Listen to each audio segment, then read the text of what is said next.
Welcome back to the Where Do Gays Retire podcast. And I'm your host, Mark Goldstein, lifelong traveler, community builder, and someone who has learned that choosing a retirement city is less about palm trees and sunshine and more about whether your Tuesday feels like joy or punishment. Today, we're diving into something I think every LGBTQ plus person should have in their toolkit. 10 essential questions to ask before choosing a retirement city.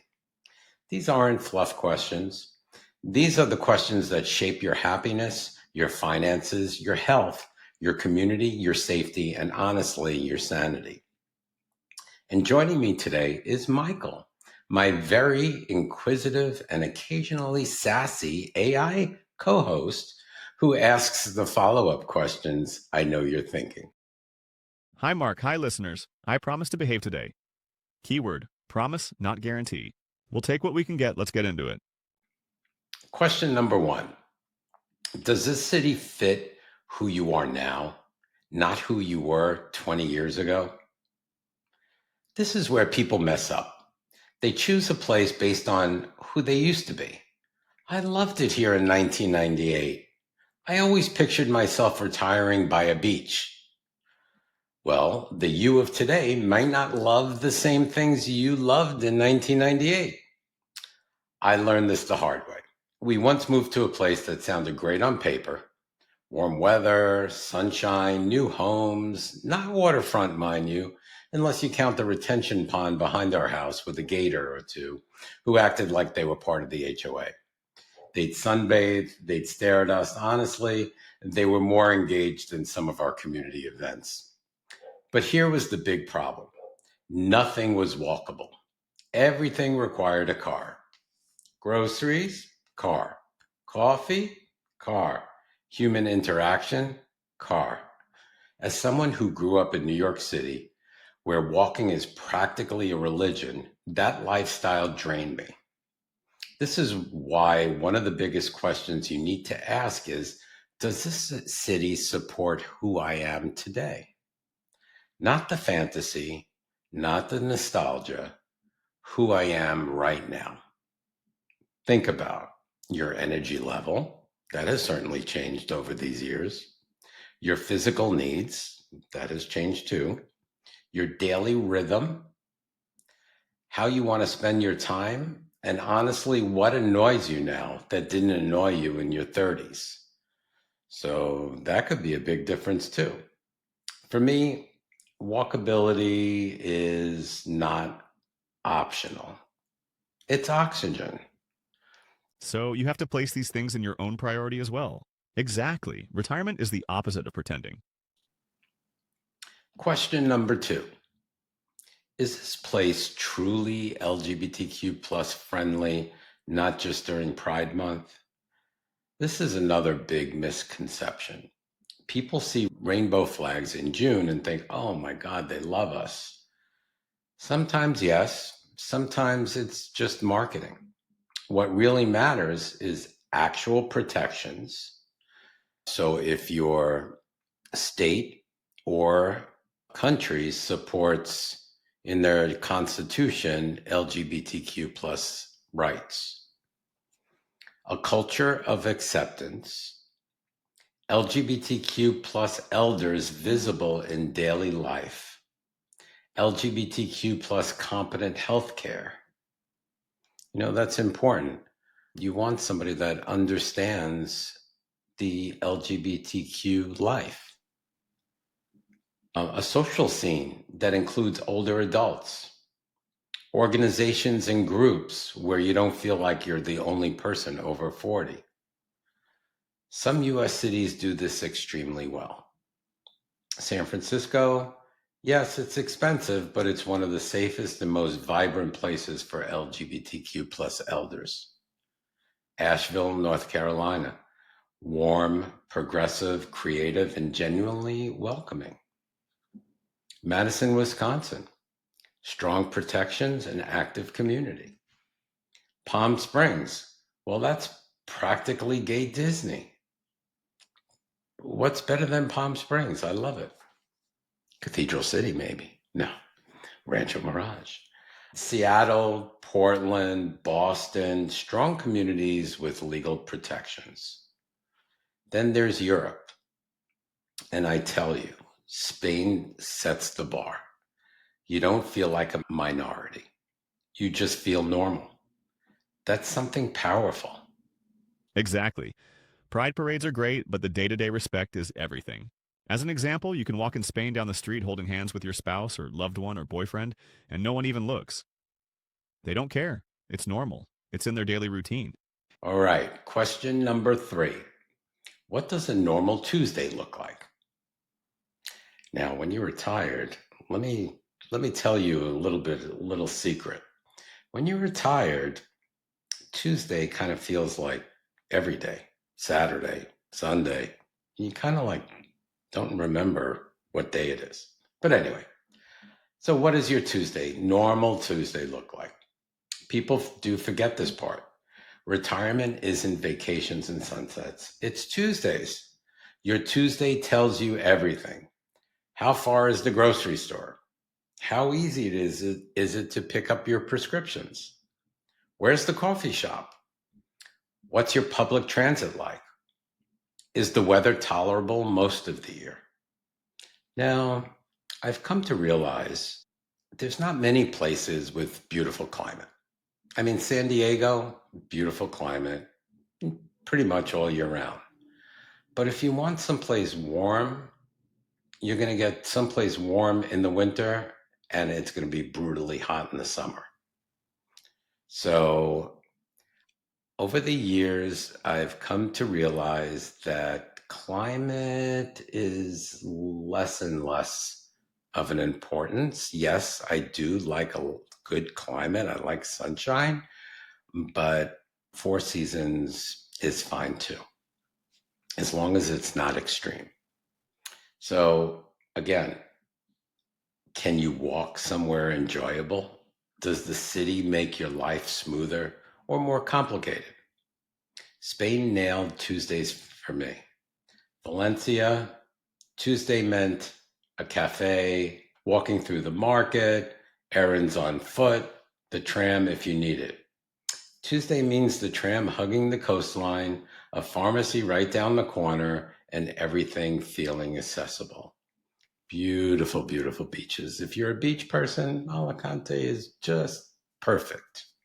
San Francisco, also a great Tuesday city, except for your wallet, may need trauma counseling afterwards. Some US cities, your Tuesday is an obstacle course of car keys, parking lots, and why is this so far away? Exactly. If Tuesday feels good, everything else follows. Question number 4. Can I actually afford to live here long term? So let's get real. The prettiest city in the world isn't going to feel pretty if you're stressed out about paying for it. Affordability isn't just rent, it's housing costs, utilities, groceries, eating out, transportation, taxes, healthcare, travel, everyday expenses. San Francisco is fabulous, but it's also expensive. Gorgeous? Yes. Sustainable for retirement? For some, absolutely not. Spain, on the other hand, offers lower everyday costs, lower transportation costs, lower grocery costs, lower utilities, great quality of life, excellent healthcare at a reasonable price, and plenty of US cities offer better value too, just not always the ones with billboards. Exactly. Retirement should feel supported, not strained. Question number 5. Will I make friends and find my peeps? Loneliness is the silent deal breaker of retirement. If you move somewhere beautiful, but you don't have community, it won't feel like home. Look for LGBTQ plus meetups, senior groups, cafes where people actually talk and not, type on their computer, community centers, pride organizations, walking groups, expat groups if you're abroad.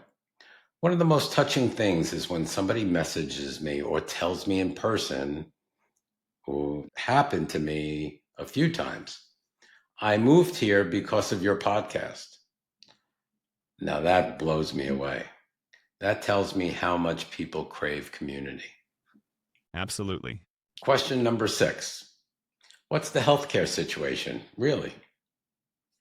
Healthcare is something people ignore until they need it. And by then it's too late to choose a better city.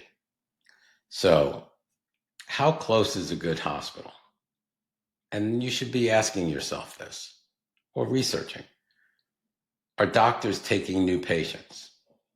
Are clinics LGBTQ plus competent? Are specialists available? How long are the wait times? If you're living abroad or going abroad, how do public and private systems work? Are costs predictable? Are medications accessible? How big are the language barriers? It's important that if you're going abroad, you want to check out whether the hospitals speak your language or speak English. Spain's pharmacies, I love them. They were all over the place too. And they're different from your typical US pharmacy. Heaven, calm, competent, affordable. Without question. Question number 7. How is climate change affecting this city? This isn't political, it's practical. Ask, are summers too hot? Is there wildfire smoke? Are you in a flood zone? Is there flooding in that town? Have there been hurricanes? Or are there hurricanes? Is there rising insurance costs? Are there water shortages? Climate affects comfort, health, insurance costs, safety, home values, quality of life. And some cities are forward thinking and resilient. Others are pretending nothing is happening. You got that right. Question number 8. How complicated is it to stay long term? That's the question. And also, what do you consider long term? I guess I would consider long term 5 to 7 years or more. If you stay in the US, it's easy. You move, you settle, done.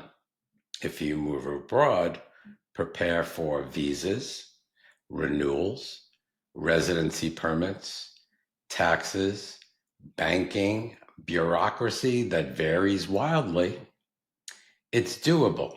Thousands of people do it every year, but it's not signing up. It's not like signing up for Netflix. Exactly. Bureaucracy is universal. Question number 9. Can I get home easily? And can home get to me? Accessibility is underrated. Ask, is there a decent airport? And I would consider a place if an airport was around up to about an hour away. Are there direct flights? Can you fly from that airport anywhere, or do you always have to connect? That's a big consideration if you do a lot of traveling. Are there reliable trains?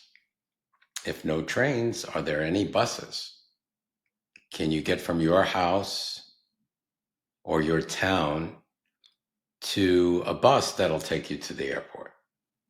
Is it easy for friends and family to visit you? Spain's train system is a dream. San Francisco, Boston, Seattle, wonderful airports. Some cities, 3 flights and a prayer circle. Retirement should make your world bigger, not smaller. Exactly. Question number 10, our final question. Does this place support who I want to become in this next chapter? This is really the heart of everything. Retirement isn't shrinking, it's expanding. It's becoming more you, not less.